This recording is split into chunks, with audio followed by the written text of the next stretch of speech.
জয় জগন্নাথ বন্ধু বান্ধৱীসকল, আপোনালোকৰ আশীৰ্বাদতে মই পুৰী জগন্নাথ মন্দিৰ দৰ্শন কৰি এতিয়া বৰ্তমান মই গুৱাহাটী কামাখ্যা ষ্টেচনত আহি পালোহি।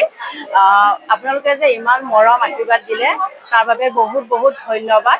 আৰু বহুতখিনি অভিজ্ঞতা হৈ গ'ল বাৰু মোৰ আজি পুৰী জগন্নাথ মন্দিৰ দৰ্শন কৰি আহি সঁচাকে বহুতখিনিয়ে অভিজ্ঞতা হৈছে।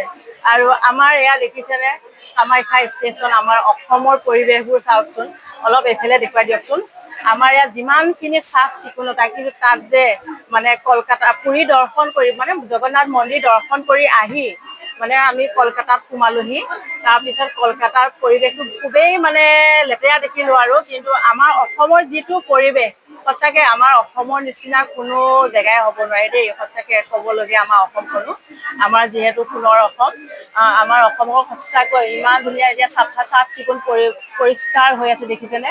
কিন্তু তাৰে কলকাতা যেতিয়া সোমাইছিলো ইমান লেতেৰা, ইমান মানে দুৰ্গন্ধ। মানে গংগা নদীত গলো, মানে গংগা একদম মানে গোটেই হেৰিবোৰ যে ইমান হাগি মুটি এনেকুৱা মানে চেষ্টা কৰি থৈছে নহয়, মানে তাৰ যে মানে গংগা পানী অকণ যে মুখত ল'ম সেইটো মানে একদম মানে মোৰ সাহসে নহল। কাৰণ মানে পানীখিনি অলপ যদি এনেকে দিয়া যায়, এনেকে দিয়াৰ লগে লগে মানে একদম বুহে ওলাই, মানে এনেকুৱা পৰিৱেশ বেয়া কৰি পেলাইছে মানে কলকাতা মানে মানুহ বিলাকে। আৰু ইমানে লেতেৰা, মানে বহুত মানে কিবা কিবি। আৰু কলকাতাত আৰু দুনাই কেতিয়াও নাযাওঁ আৰু, নমস্কাৰ দেই।